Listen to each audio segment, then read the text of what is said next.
ليحكم بين الناس فيما اختلفوا فيه وما اختلف فيه إلا الذين أوتوه من بعد ما جاءتهم البينات بغيا بينهم فهدى الله الذين آمنوا لما اختلفوا فيه من الحق بإذنه والله يهدي من يشاء إلى صراط مستقيم أم حسبتم أن تدخلوا الجنة ولما يأتكم مثل الذين خلوا من قبلكم مستهم البأساء والضراء وزلزلوا حتى يقول الرسول والذين آمنوا معه متى نصر الله ألا إن نصر الله قريب صدق اللہ العظیم.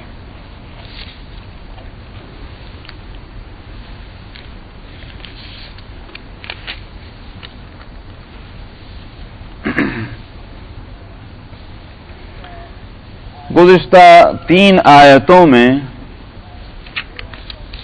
ان لوگوں کا ذکر تھا کہ جو نبی کریم صلی اللہ علیہ وسلم کی خدمت میں حاضر ہو کر بڑی چرب زبانی سے کام لیتے ہیں، قسمیں کھا کھا کر کے اپنی محبت کو ظاہر کرتے ہیں، لیکن ان کے دل محبت سے خالی، اور ان کا عمل یہ ہے کہ مسلمانوں کو نقصان پہنچانے کی خفیہ سازشیں کرتے ہیں، اور موقع ملتا ہے تو کھیتیوں کو آگ لگا دی، جانوروں کو جو ہے وہ وہاں سے ہکا لیا اور لے جا کر کہیں اور جنگلوں میں چھوڑ دیا تاکہ مسلمانوں کو کسی طرح سے تکلیف پہنچے. یہ شرارتیں اور فتنے وہ کرتے رہتے تھے. ان کا ذکر آیا کہ ایک طرف یہ لوگ ہیں اور ان کے واسطے جہنم کافی ہے، برا ٹھکانہ ہوگا ان کے لیے. اس کے مقابلے میں وہ مسلمان ہیں کہ جنہوں نے اپنے ایمان کی خاطر نہ جان کی پرواہ کی ہے اور نہ مال کی پرواہ کی ہے. وہ آ کر کے نبی کریم صلی اللہ علیہ وسلم کے پاس حاضر ہو کر خالی زبانی جمع خرچ نہیں کرتے تھے، بلکہ یہ کہ خاموشی سے اپنے ایمان پر قائم ہیں اور جان اور مال کی قربانی دینی ہے دے دیتے ہیں. وہ لوگ ہیں. تو مطلب یہ ہے کہ شو نہیں ہے زیادہ، حقیقت ہے وہاں، اور یہاں شو ہی شو ہے، حقیقت تو کچھ بھی نہیں ہے. یہ ہے مطلب دو ایک دوسرے کے مقابل کی صورت. ان کے لیے فرمایا کہ لوگوں میں سے کچھ وہ ہیں کہ جنہوں نے اپنے آپ کو اللہ کی مرضی کی تلاش کرنے کی خاطر بیچ ڈالا ہے. بیچ ڈالا کے معنی یہ قربانی کر دی، اپنے سارے مفادات کو اس لیے قربان کر دیا کہ اللہ کی رضا ان کو چاہیے. جیسا کہ نبی کریم صلی اللہ علیہ وسلم نے جب حضرت صہیب رومی رضی اللہ عنہ نے ہجرت کا ارادہ فرمایا مکے سے، تو آپ تو مدینہ تشریف لا چکے تھے. صہیب نے بعد میں جو ہے وہاں سے ہجرت کی. تو جب وہ ہجرت کرنے لگے اور نکل گئے مکے سے باہر اپنے ساز و سامان لے کر، مکے والوں نے پیچھا کیا، کہاں جا رہے پکڑو ان کو. اس لیے کہ ان کو تو پتا تھا کہ جو مدینے میں جو طاقت اکٹھی ہو رہی، جمع ہو رہی، یہ ایک وقت آئے گا کہ ہمارے لیے مصیبت کھڑی ہو جائے گی. اسی لیے تو مسلمانوں کو کہیں جانے نہیں دینا چاہتے تھے کہ جائیں گے اطمینان اور سکون کے ساتھ، یہ اپنی طاقت کو جب اکٹھا کریں گے ہمارے لیے مصیبت بنیں گے. تو اس لیے ہر جانے والے کو روکا کرتے تھے. تو صہیب کو بھی جا کر کے روکا. تو صہیب نے کہا کہ میں تو جاؤں گا، مجھے تم روک نہیں سکتے. تو اس پر، اور تم کو یہ بات معلوم ہے کہ میں بہت اچھا تیر انداز ہوں، تو میرے جب تک ترکش میں جتنے تیر ہیں، ایک ایک تیر جب تک ہے تم مجھے روک نہیں سکتے اگر مقابلہ کرنا چاہتے ہو. یہ بات وہ بھی جانتے تھے مکے والے کہ یہ بڑے تیر انداز ہیں، ان کے تیروں کا مقابلہ بڑا مشکل ہوگا. ایک آدمی کو ہم روک سکیں نہ روک سکیں مگر ہمارا کتنوں کو جانی نقصان ہو جائے گا. تو ذرا ٹھٹک گئے. اس پر مکے ان لوگوں نے یہ کہا کہ مگر یہ تم یہ سامان لے کے کہاں جا رہے ہو جس کو تم نے مکے میں رہتے ہوئے کمایا ہے؟ یہ تو ہمارا مال ہے. یہ عجیب بات ہوگی. ان کا مال کہاں سے ہے؟ آدمی نے محنت کی اور اپنا وقت لگایا، لیکن کہا مکے میں رہتے ہوئے کمایا تم نے تو یہ ہمارا مال ہے، اس کو لے کے کہاں جا رہے؟ صہیب نے کہا کہ مال کو تم اپنا سمجھتے ہو، مال لے لو، مجھے نہیں روک سکتے. تو مال لینا چاہتے ہو، مال تم لے لو، مال تمہیں مبارک. مال دے دیا اور خود وہاں سے چل پڑے مدینہ منورہ کے لیے، کیونکہ ہجرت کرنی تھی. اس وقت ہجرت جو تھی وہی ایمان کی ایک علامت تھی. اس نبی کریم صلی اللہ علیہ وسلم کو اس کی اطلاع وحی کے ذریعے سے ہو گئی، فرشتے نے آ کر بتلا دیا. تو آپ نے فرمایا افلح صہیب، کہ صہیب جو ہیں وہ کامیاب ہو گئے. مطلب یہ ہے کہ اس نے دنیا ایک رکاوٹ بن کر آئی تھی اللہ کے راستے میں، ہجرت کے راستے میں، انہوں نے اس رکاوٹ کو دور کر دیا اپنے سے. تو اس سے بڑھ کر کامیابی کیا ہے کہ کار خیر سے کوئی چیز روکنے والی ہو تو اس رکاوٹ کو دور کر دیجئے. تو آپ نے فرمایا کہ صہیب کامیاب ہو گئے. حالانکہ ابھی تک مدینے پہنچے بھی نہیں تھے، لیکن آپ نے صحابہ کو اس بات سے باخبر کر دیا تھا. تو اور بھی اسی طرح کے بہت سے واقعات ہیں صحابہ کی زندگی میں. فرمایا کہ لوگوں میں کچھ وہ ہیں کہ جنہوں نے اپنے آپ کو اللہ کی مرضی کی خاطر بیچ ڈالا ہے. واللہ رؤوف بالعباد، اور اللہ تو اپنے بندوں پر مہربان ہے.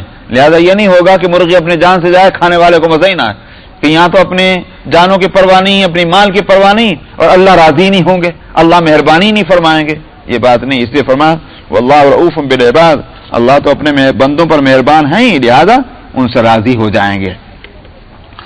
یا ایھا الذین آمنوا ادخلوا فی السلم کافۃ ولا تتبعوا خطوات الشیطان. اے ایمان والو، تم داخل ہو جاؤ اسلام میں پورے پورے. ترجمہ تو اس کے سوا اور کچھ نہیں ہو سکتا جو میں نے کیا ہے، مگر عربی کی جو گرامر ہے اس کے لحاظ سے یہ کافتن پورے پورے، یہ اس کا تعلق کس چیز سے ہے؟ یہاں مفسرین گفتگو کرتے ہیں کافتن کہ پورے کے پورے کا تعلق داخل ہونے میں ہے یا پورے کا پورا تعلق، اس لفظ کا تعلق اسلام سے ہے. یعنی پورے اسلام میں داخل ہو جاؤ یا اسلام میں پورے داخل ہو جاؤ. یہ ہے کہ کافتن کا تعلق کس سے ہے. لیکن حقیقت یہ ہے کہ غور کیا جائے دونوں میں ایٹ دی اینڈ انجام کے لحاظ سے کوئی زیادہ فرق نہیں ہے. پورے اسلام میں داخل ہو جانا اور یا اسلام میں پورے داخل ہو جانا، حاصل تو اس کا ایک ہی نکلے گا. مقصد اس آیت کا یہ ہے کہ یہ نہیں ہونا چاہیے کہ اسلام کی کچھ باتوں کو تو لے لیا جائے اور کچھ باتوں کو چھوڑ دیا جائے. کیوں؟ اس واسطے کچھ باتیں جو ہیں وہ اپنی ہمارے جو دنیاوی خواہشات ہیں، ہمارے دنیاوی مفادات ہیں، ان سے ٹکرا رہی ہیں، ان کو چھوڑ دو. کچھ چیزیں وہ ہیں کہ اس سے ہم کو دنیا کا کوئی نقصان نہیں، کر ڈالو. سمجھ میں آیا؟ یہ جو چیزیں ہیں یہ ایمان والوں کے لیے غلط ہیں. ایمان والوں نے جب ایمان کا معاملہ کیا ہے تو پھر اس کے معنی یہ ہوگا کہ اس کی ایک مثال ہے. مثال یہ ہے کہ کوئی آ کر کے امریکن سٹیزن بنے. اب سٹیزن بننے کے مطلب کیا ہوا کہ صاحب اس ملک کا جو قانون ہے اس کو فالو کریں گے. یہ نہیں ہوگا کہ سٹیزن بن جانے کے بعد پھر یہ ہو کہ بھائی ٹھیک ہے ہماری خواہش کے مطابق جو قانون ہوگا ہم اس کو لے لیں گے، ہماری خواہش کے خلاف ہوگا چھوڑ دیں گے. اگر یہ بات دنیا میں ایکسیپٹیبل نہیں ہے، قابل قبول نہیں، اللہ کے یہاں کیسے ہوگی؟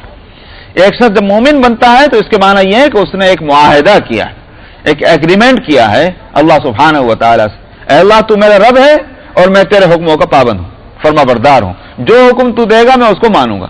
اس نے حکم تو دے دیا، اس نے قانون زندگی تو اتار دیا. اب جو شخص یہ کہتا ہے میں مومن ہوں، میں مسلم ہوں، اس کے معنی یہ ہے کہ اس نے یہ کہہ دیا ہے دوسرے لفظوں میں کہ میں سارے حکموں پر چلوں گا. جب یہ کہہ دیا ہے تو پھر اس پر عمل ہونا چاہیے.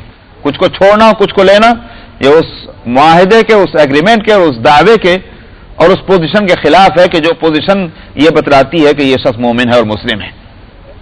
یہ ہے حاصل کہ اے ایمان والو اسلام میں پورے داخل ہو جاؤ. ولا تتبعوا خطوات الشیطان، شیطان تو نہیں چاہتا. شیطان آ کر کے کیا کہتا, ارے میاں اگر یہ نہیں کرو گے تو کون سا تمہارا اسلام جو ہے گر جائے گا, تباہ ہو جائے گا. لاڑو کون سی اتنی بڑی چیز ہے اسلام. اسلام تو بہت ہی فلیکسیبل ہے بھائی, اسلام تو بہت ہی نرم ایک مذہب ہے. اتنا ہی اگر کام نہیں کر لو گے تو کیا ہو جائے گا, کیا ظلم ہو جائے گا, کر ڈالو. وہ ایک کام کرا دیتا ہے. تو پھر جب ایک کام کا دروازہ کھول دیتا ہے وہ, تو دوسرا دروازہ کھولنا اس کے لیے کیا مشکل ہے. ایک مضبوط عمارت کے اندر سے ایک اینٹ کا توڑنا مشکل ہوتا ہے, لیکن جب ایک اینٹ اور ایک پتھر کو وہاں سے اپنی جگہ سے ہلا دیجئے تو یاد رکھیے کہ دوسری اینٹ اور دوسرا پتھر اور تیسرا اور چوتھا وہ وہاں سے نکالنا بہت آسان ہے.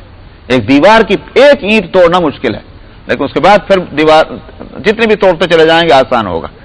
اس لیے شیطان جب ایک خلاف ورزی کراتا ہے, اس پہ اس کو جتنی محنت کرنی پڑی ہوگی کری ہوگی, اس کے بعد دوسری خلاف ورزی تو اور آسان ہے, اور تیسری تو اس سے بھی آسان. نتیجہ اس کا یہ ہوتا ہے کہ وہ ہوتا چلی جاتی ہے خلاف ورزیاں. اس لیے فرمایا وَلَا تَتَّبِعُوا خُطُوَاتِ الشَّيْطَانِ, شیطان کے نقش قدم پر مت چلو, یعنی مطلب اس کو فالو مت کرو, اس کے پیچھے مت جاؤ, جو اس راستے پر مت چلو. إِنَّهُ لَكُمْ عَدُوٌّ مُّبِينٌ, اس واسطے کہ وہ دشمن ہے. وہ آج آ کر کے ہماری طبیعتوں میں غیر محسوس طریقے پر یہ بات تو ڈال دیتا ہے, کیا نقصان ہو جائے گا اگر تم یہ کام کر لو گے, لیکن تم کو یہاں حقیقت معلوم نہیں ہے. وہ نہ کرنا اس کام کا یا کرنا اس کام کا جو شیطان کرا رہا ہے وہ تمہارے لیے نقصان دہ. شیطان کبھی بھی تم کو فائدے والی بات نہیں بتلا سکتا, وہ نقصان والی ہی بات بتلائے گا. جیسا کہ حدیث میں آتا ہے کہ ایک صحابی نے آ کر عرض کہ یا رسول اللہ, رات جو ہے میرے ساتھ اس طرح کی بات ہوئی, میں سو رہا تھا اور اس طرح کی بات وہاں پیش آئی. آپ نے فرمایا کہ وہ شیطان تھا. تو اچھا وہ شیطان تھا, مجھے آ کر ستا رہا ہے. دوسری رات کو سوئے, وہ پھر آ لیا. تو پھر اب انہوں نے ارادہ کیا کہ جب شیطان آنے لگا تو تیسرے دن انہوں نے فیصلہ کیا کہ میں سونے والی صورت تو بناؤں گا, سوؤں گا نہیں تاکہ میں اسے پکڑ لوں. تو چنانچہ وہ آپ نے چونکہ فرما دیا تو پھر آئے گا, اس لیے ان کو یقین تھا کہ پھر آئے گا. انہوں نے کہا آج میں سوؤں گا نہیں. چنانچہ وہ انہوں نے سونے والی شکل تو بنا لی, لیکن یہ کہ سوئے نہیں, اور شیطان آ لیا. شیطان آیا تو جیسے ہی ان کے قریب پہنچا وہ, اور ان کو محسوس ہو گیا کہ آ چکا ہے, انہوں نے فوراً اس کو پکڑ لیا. وہ جب قبضے میں آ گیا تو انہوں نے کہا اب میں تجھے نہیں چھوڑوں گا, تو شیطان ہے. اس نے بہت واویلا مچائی اور کہا کہ میں آئندہ نہیں آؤں گا, میں وعدہ کرتا ہوں اور میں اللہ کا واسطہ دیتا ہوں, مجھے چھوڑ دو, میں آئندہ نہیں آؤں گا. ان کو رحم آیا, چھوڑ دیا. صبح کو نبی کریم صلی اللہ علیہ وسلم نے پوچھا تمہارے قیدی کا کیا حال ہے جی؟ آپ نے خود ہی پوچھا. تو رس کے یا رسول اللہ, میں نے تو اس کو پکڑ لیا تھا, مگر یہ کہ اس نے بڑی منت رجاجت کی اور آخر میں نے چھوڑ دیا اس کو. آپ نے فرمایا مسکرا کر کے کہ ہاں اس نے چال بازی کی, وہ پھر آئے گا. چنانچہ وہ چوتھے دن وہ پھر آ لیا اور انہوں نے پھر اس کو پکڑ لیا. اور اس کے بعد انہوں نے کہا کہ میں اب تجھے بالکل نہیں چھوڑوں گا, تو نے بہت مجھے پریشان کیا, اب بالکل نہیں چھوڑوں گا چاہے کچھ بھی کر لے. جب شیطان کو محسوس ہو گیا اب میری چھوٹنے کی صورت نہیں ہے, تو اس پر اس شیطان نے کہا کہ اچھا میں تمہیں ایک بڑی کام کی بات بتاتا ہوں اور اس پر مجھے چھوڑ دو, تمہارے لیے بڑے فائدے کی بات ہوگی. چنانچہ ہو گیا وعدہ کہ اچھی بات ہے, تو مجھے فائدے والی بات بتا دو تو میں چھوڑ دوں گا. تو اس نے کہا فائدے والی بات یہ ہے کہ آیت الکرسی جو ہے قرآن شریف کی آیت, اسے پڑھا کرو, تم ہمارے اثرات سے اور ہر شیطانی اثر سے تم محفوظ رہو گے. چنانچہ وہ چھوڑ دیا ان کو. صبح کو نبی کریم صلی اللہ علیہ وسلم کی خدمت میں حاضر ہوئے. آپ نے پوچھا کیا گزری رات تمہارے قیدی کے ساتھ؟ تو عرض کہ یا رسول اللہ یہ سارا قصہ ہوا. آپ ہنسے, آپ نے فرمایا کہ اس نے سچ کہا مگر وہ جھوٹا ہے. بات تو اس نے صحیح کہی یہاں تک, لیکن یہ مطلب نہیں کہ وہ اس کا آئندہ کہنے لگ جاؤ کہ شیطان سچا ہو گیا. شیطان ہے جھوٹا ہی, اس لیے کہ وہ ہمیشہ انسان کو آ کر کے یہ یقین دلا کر میں ہمدرد ہوں, حالانکہ وہ ہمدرد نہیں ہے, وہ جھوٹا انسان, اس لیے وہ جھوٹا ہے شیطان. تو آپ نے فرمایا اس نے سچ کہی یہ بات کہ آیت الکرسی مفید ہے, مگر پھر بھی وہ ہے جھوٹا فرد. تو شیطان سے اس کی توقع کرنا کہ وہ کوئی ہمدردی کی بات کہے گا اور فائدے والی بات کرے گا, اس کا سوال ہی پیدا نہیں ہوتا، اس لیے کہ وہ دشمن ہے. انہ لکم عدو مبین فإن زللتم من بعد ما جاءتكم البينات فاعلموا ان اللہ عزیز حکیم. بھائی یہ آخر ڈاماڈول کیوں ہوتا ہے آدمی؟ یہ کچا پن کیوں آتا ہے مذہب کے تعلق سے؟ اگر اس لیے ہے کہ بھائی ہم کو ان مسائل کی سچائی میں، حقانیت میں، معقولیت ہی میں شک ہے، تو یہ غلط ہے بات. شک ہونے تو اس صورت میں ہے جبکہ علم پورا نہ ہو. اللہ نے پوری علم اس کا اتار دیا ہے تفصیل کے ساتھ، تو اب شک کرنے کی کیا وجہ ہے؟ اس لیے فرمایا فَإِن زَلَلْتُمْ، اگر تم نے لفظ کی بعض اس کے کہ تمہارے پاس دلیلیں آ چکی ہیں، بینات، فَاعْلَمُوا أَنَّ اللَّهَ عَزِيزٌ حَكِيمٌ، تو جان لو اس بات کو اللہ غالب ہیں اور حکمت والے ہیں. غالب ہیں یعنی مطلب کیا؟ دنیا میں بھی تم کو سزا دے سکتے ہیں. یہ مت سمجھو کہ دنیا میں تو گزار لیں گے، آخرت میں پٹیں گے دیکھی جائے گی. اللہ غالب ہیں، دنیا میں بھی سزا دے سکتے ہیں، لیکن اس سزا کے ملنے میں، عذاب کے آنے میں، مصیبت کے آنے میں اگر دیر ہے تو حکیم ہے، وہ حکمت والے ہیں. فوراً ضروری نہیں کہ جب ڈنڈا لگے، دیر سویر بھی ہو سکتی ہے اس میں. هل ينظرون الا ان ياتيهم الله في ظلال من الغمام. اسرائیلیوں کے ہاں ایک بات کتابوں میں ملتی ہے کہ جب خداوند خدا بادلوں میں آئے گا، بادلوں میں اتر کے آئے گا، وہ اس لفظ کو یہاں لیا گیا. کیا ان کو یہ اسی بات کا انتظار کر رہے ہیں کہ اللہ بادلوں کے سائبانوں میں آ جائے اور فرشتے بھی آ جائیں ساتھ کے ساتھ؟ مطلب یہ قیامت ہو جائے، وقضی الامر، اور قصہ سارا ختم ہو جائے. کیا یہ قیامت ہی کا انتظار کر رہے ہیں؟ وَإِلَى اللَّهِ تُرْجَعُ الْأُمُورُ، اور سارے معاملات تو آخرکار اللہ کی طرف لوٹ کر جانے ہیں. مطلب یہ ہے کہ جب وہ مصیبت کھڑی ہو جائے گی اس وقت تم سدھرو گے. قیامت کے آنے سے پہلے سدھرنا چاہیے، قیامت کے آنے کے بعد. جب ریزلٹ آؤٹ ہو رہا ہو اس وقت کوئی طالب علم یہ کہے کہ جب جس روز ریزلٹ نکلے گا اس روز میں ٹھیک ہو جاؤں گا، اس وقت تک تو مجھے کچھ چھرے اڑانے دو. کہا جائے گا وہ دن جو ہے ٹھیک ہونے کا ہے ہی نہیں. جو ہونا ہے تو امتحان سے پہلے پہلے ہو جاؤ. اس وقت جس وقت ریزلٹ آؤٹ ہوگا اس وقت اگر ٹھیک ہوئے تو کیا ہوئے. سل بنی اسرائیل کم آتیناہم من آیت بینہ، فرماتے ہیں پوچھئے بنی اسرائیل سے کتنی ہم نے ان کو کھلی کھلی نشانیاں دی ہیں. ومن یبدل نعمت اللہ، اور چونکہ وہ ہر نشانی جو اللہ کی طرف سے آئی ہے وہ ایک نعمت ہے.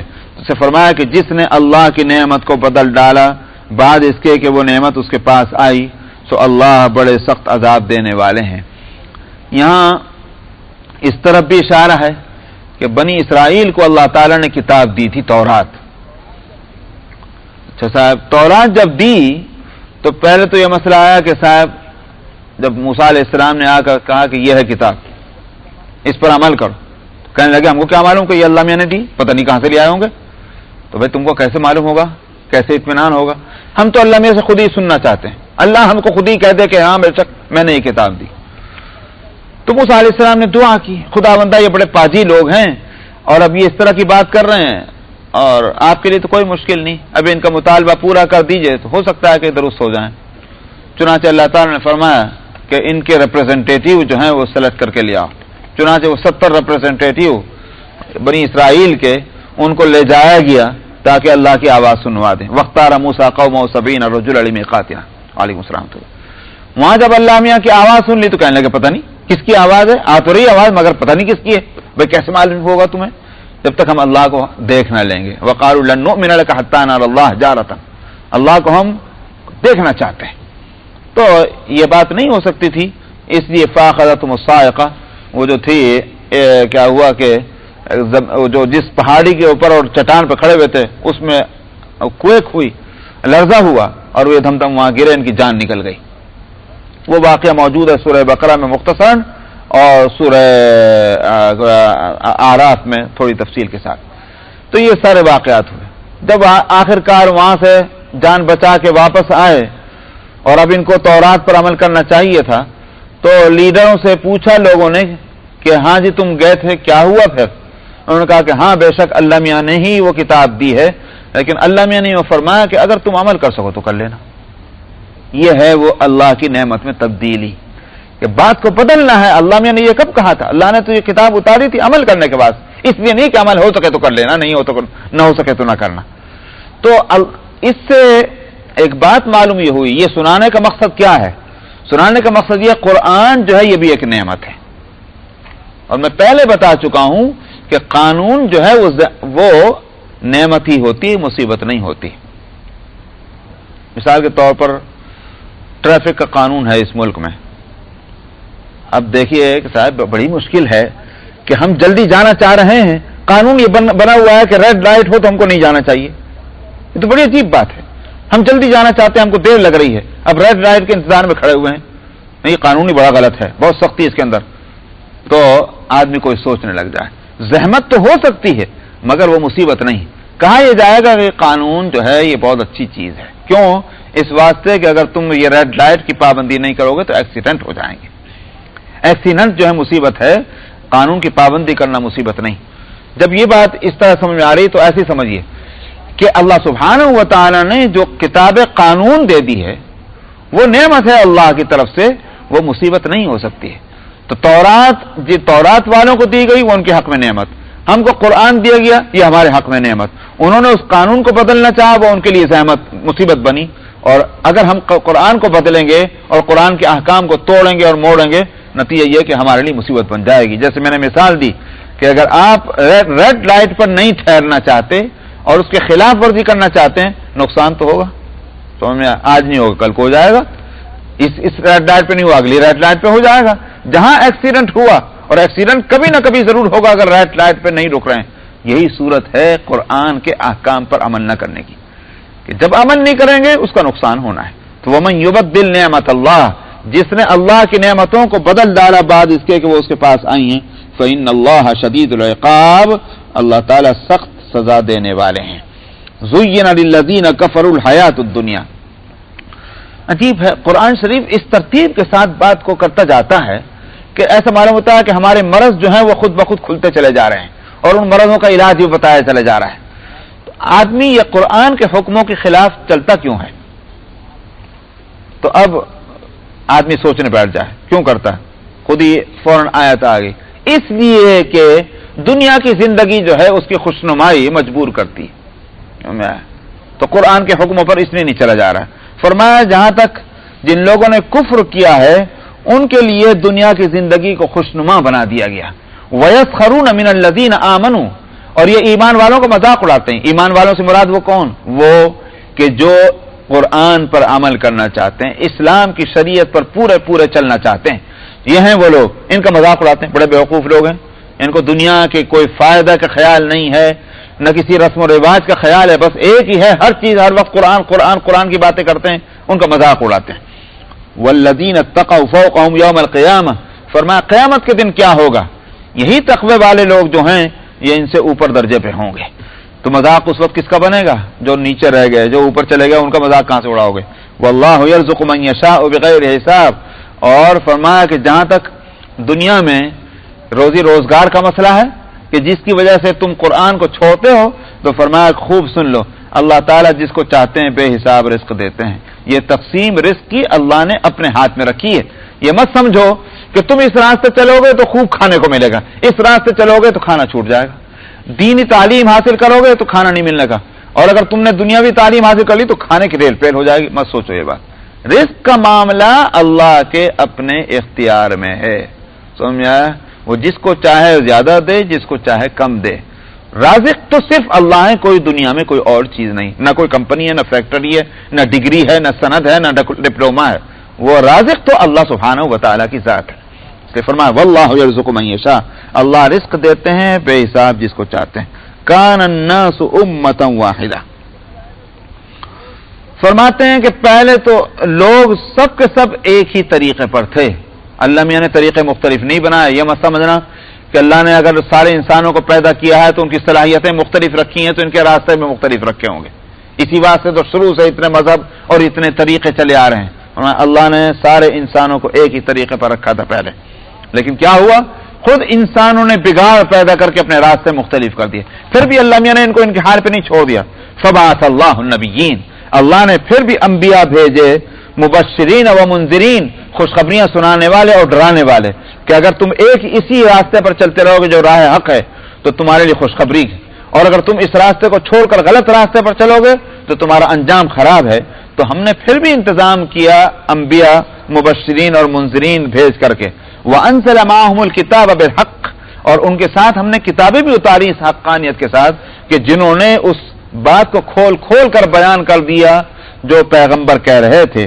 لِيَحْكُمَ بَيْنَ النَّاسِ فِيمَا اخْتَلَفُوا فِيهِ، تاکہ لوگوں کے درمیان وہ کتاب آ کر کے فیصلہ کر دے ان معاملات میں کہ جن معاملات میں یہ آپس میں اختلاف کرتے ہیں. اختلاف کہیں میں ہر آدمی کہتا ہے میرا ہی راستہ صحیح ہے، کون کہتا ہے کہ میرا راستہ غلط ہے؟ اللہ کی کتاب آ کر کے کھولتی ہے کہ یہ راستہ صحیح اور یہ راستہ غلط ہے. یہ اختلاف والی بات. وَمَا اخْتَلَفَ فِيهِ إِلَّا الَّذِينَ أُوتُوهُ مِن بَعْدِ مَا جَاءَتْهُمُ الْبَيِّنَاتُ بَغْيًا بَيْنَهُمْ. تو اللہ کی کتاب نے تو آ کر سب کو ایک ہی راستے پر جمع کرنا چاہا، لیکن لوگوں نے فرمایا جن لوگوں کو وہ کتاب دی گئی تھی بعد اس کے کہ ان کے پاس نشانیاں اور دلیلیں آ چکی تھیں، انہوں نے اختلاف کیا. کیوں؟ اس کی کتاب سے بغاوت کر کے، کتاب کو فالو کر کے کبھی اختلاف نہیں ہوا. فالوورز جو ہوں گے ان میں اختلاف نہیں ہوگا، کتاب کو چھوڑ کر دوسرا راستہ اختیار کرنے والوں میں اختلاف ہوتا ہے. بغیم بینہم فہد اللہ الذین آمنوا لما اختلفوا فیہ من الحق باذنہ. فرمایا سو اللہ نے ایمان والوں کو ہدایت دے دی، ان کو تو راستہ بدلا دیا، ان سے ہٹا کر کے جو اختلاف کرتے تھے، حق سے ہٹے ہوئے تھے، اپنے حکم سے اور اجازت ان کو تو ہدایت دے دی. واللہ یہدی من یشاء الی صراط مستقیم، اور اللہ تعالیٰ جس کو چاہتے ہیں صراط مستقیم کی ہدایت دے دیتے ہیں. اس کے معنی یہ ہے کہ یہ کوئی خاندانی کام نہیں ہے. یہ مت سمجھنا یہ خاندان بس ہمیشہ ہدایت ہی پر آئے گا کیونکہ یہ فلاں خاندان میں، بلکہ اللہ کو یہ قدرت ہے اور اختیار ہے کہ وہ جس کو چاہے ہدایت دے دے. یہ کوئی خاندانی مسئلہ نہیں ہے. ام حسبتم ان تدخلوا الجنۃ ولما یأتکم مثل الذین خلوا من قبلکم. یہاں ایک شبہ کو تو یہ دور کر دیا گیا کہ صاحب جہاں تک دنیاوی مفادات ہیں، فائدے ہیں، یہ کوئی حقیقت نہیں ان کا لحاظ کر کے قرآن کو نہیں چھوڑنا چاہیے. سمجھ میں آیا؟ بھائی دو ہی چیزیں ہیں نا دنیا میں، یا تو قرآن پر عمل کرنے میں توجہ سنیے، قرآن پر عمل کرنے میں دو ہی باتیں پیش آ سکتی ہیں. یا تو کوئی فائدہ ہے جو چھوٹتا ہے، یا کوئی نقصان ہے جو ہاتھ آتا ہے. سمجھ میں آیا؟ کوئی پریشانی، کوئی مصیبت، کسی کا ظلم، کسی کی زیادتی، یہی صورت ہوگی نا. بھائی قرآن پر عمل کریں گے تو اس کا مطلب یہ ہے کچھ لوگ ناراض ہو جائیں گے، کوئی مصیبت کھڑی کر دیں گے، یہ سب ہوگا. تو دو ہی صورتیں ہیں، یا کوئی راحت اور نعمت چھوٹ جائے گی، نعمت کا لفظ نہیں بولنا چاہیے، راحت چھوٹے گی، کوئی آسائش چھوٹے گی، یا کوئی مصیبت جو ہے سامنے آئے گی قرآن پر عمل کرنے میں. تو جہاں تک راحت اور آرام کا مسئلہ ہے اس کو تو کہہ دیا گیا کہ اس کی کوئی حقیقت نہیں، ان چیزوں کا رعایت نہیں کرنا چاہیے. اللہ سبحانہ و تعالی جس کو چاہے بے حساب دے. اب مصیبت کا جہاں تک تعلق ہے اس کو یہاں فرماتے ہیں کہ کیا تم نے یہ خیال کر لیا ہے کہ تم جنت میں داخل ہو جاؤ گے جبکہ تم تک وہ بات نہیں پہنچی جو ان لوگوں تک پہنچ چکی ہے کہ جو تم سے پہلے گزر چکے ہیں. یعنی ان کے مثالیں جب تک سامنے نہ آ جائیں تم جنت میں جاؤ گے کیسے؟ کیا ہیں ان کی مثالیں، کیا ہیں ان کی روایتیں، ان کے واقعات؟ فرمایا مستہم البأساء والضراء، کہ ان کو مصیبتوں نے اور آفتوں نے گھیر لیا تھا. مسا یا مسو کہتے ہیں چھونا بدن کو، یعنی مطلب کیا ہوا ان کے بدن پر ساری مصیبتیں اور آفتیں ان کے اوپر آ کر پڑتی تھی. وزلزلوا، ان کو جھرجھرایا گیا، اتنا کہ یہاں تک کہ رسول اور جو ان کے ساتھ ایمان والے تھے وہ بھی پکار اٹھے متی نصر اللہ، اللہ کی مدد کب آئے گی آخر. یعنی اتنا ان کو مصیبتوں میں ڈالا گیا. حدیث میں آتا ہے آپ نے فرمایا کہ تم سے پہلے لوگوں کو تو لوہے کی کنگیاں، جو لوہا جو کہ کنگنیاں ہوتے نا، کنگیاں جن سے بال بنائے جاتے ہیں، تو ان لوہے کی کنگیوں سے فرمایا کہ ایمان والوں کے بدن کو کھرچا جایا کرتا تھا. تو ان کی کھالوں کو اس طرح سے اتارا جایا کرتا ان کنگیوں سے. کیا کچھ تکلیف نہ ہوتی ہوگی، لیکن وہ اس کے باوجود ایمان پر قائم رہے. تو فرمایا کہ تم سمجھتے ہو کہ تم جنت میں ایسے ہی چلے جاؤ گے مصیبتوں کو سامنا کیے بغیر؟ فرمایا کہ مستہم البأساء، چھوا ان کو مصیبتوں نے اور آفتوں نے اور ان کو جھرجھرایا گیا، یہاں تک کہ رسول اور ایمان والے بھی پکار اٹھے کہ متی نصر اللہ، کب آئے گی اللہ کی مدد. خوب سن لو، ہم نے بھی کہا کہ خوب سن لو، اللہ کی مدد تو قریب ہی ہے. مصیبت ہمیشہ نہیں رہا کرتی، کچھ دن کے لیے ہے